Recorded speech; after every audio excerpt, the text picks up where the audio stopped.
Good morning, church. How we doing? Good to see you. Glad you're here today. Glad you're hanging out with us. We're in week 3 of Who Are You When No One's Looking, 5-week series here during the summertime. And we'll be in, once again, Matthew chapter 4, verses 1 through 11. That is in your scripture, known as the temptation of Jesus, or sometimes it's called Jesus in the wilderness. It's at the beginning of Jesus' ministry after he is baptized, and he goes into these 40 days or so of temptation, of time in the wilderness, time alone, of fasting. And so we're going to be reading this scripture every single week for 5 straight weeks. So we're spending a lot of time on 11 verses, which is kind of different than what we did the last series, because the last series we went like warp neck speed as fast as this country boy can talk, and we did 5 chapters, all the chapters of 1 Peter. But we're spending all this time on just 11 verses of Scripture. That's where we'll be today. We'll be in the second temptation today, which is in the middle of it. And then we're going to take a quick little side step to Proverbs chapter 27, verse 21, I believe, if I'm remembering correctly. But that's the only place we'll be in the Scripture. So when we talk like this, when we teach on a short piece of Scripture, it's a really good time for you to follow along, read it on your own, and a great time to even memorize the Scripture. This is actually a really easy passage of Scripture to memorize. We're looking at the version in Matthew.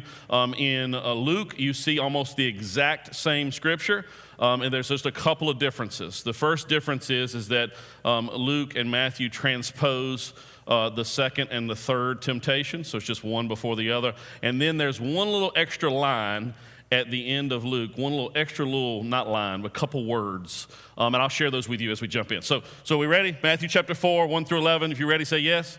6 people, we'll take it. Matthew chapter 4. Then Jesus was led by the Spirit into the wilderness to be tempted by the devil. After fasting 40 days and 40 nights, he was hungry. We talked about this a lot last week. The tempter came and said to him, if you are the Son of God, tell these stones to become bread. Jesus answered, it is written, man shall not live from bread alone, but on every word that comes from the mouth of God. Then the devil took him to the holy city and had him stand on the highest point of the temple. If you're the Son of God, he said, throw yourself down, for it is written, he will command his angels concerning you. They will lift you up in their hands so that you will not strike your foot against a stone.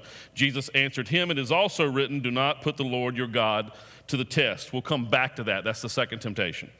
Again, the devil took him to a very high mountain and showed him all the kingdoms of the world and their splendor.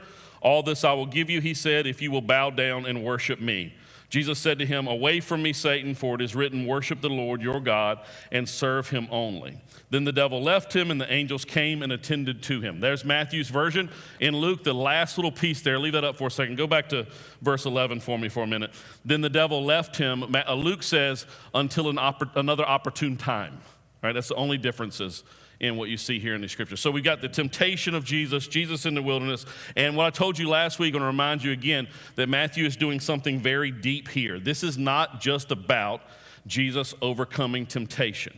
Every time we read this or teach this, what we usually do is we usually kind of take it based on, all right, well, this is how Jesus resisted the enemy. This is how Jesus resisted temptation. So this is how you and I can resist all the temptation that comes along. And there's nothing wrong with preaching it that way, but that's not really the meat of what's happening here.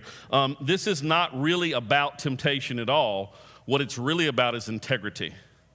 And what you see Jesus doing here is being the full, perfect integrity of righteousness and holiness.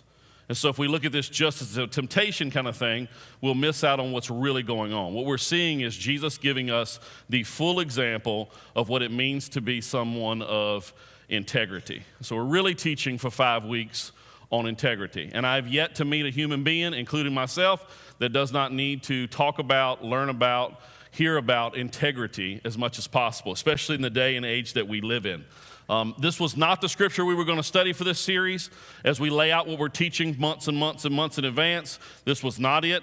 And then I spent some time out in the wilderness, kind of accidentally. I went and spent some time a couple months ago at Smith Mountain Lake, also now known as Smith Mountain Pond.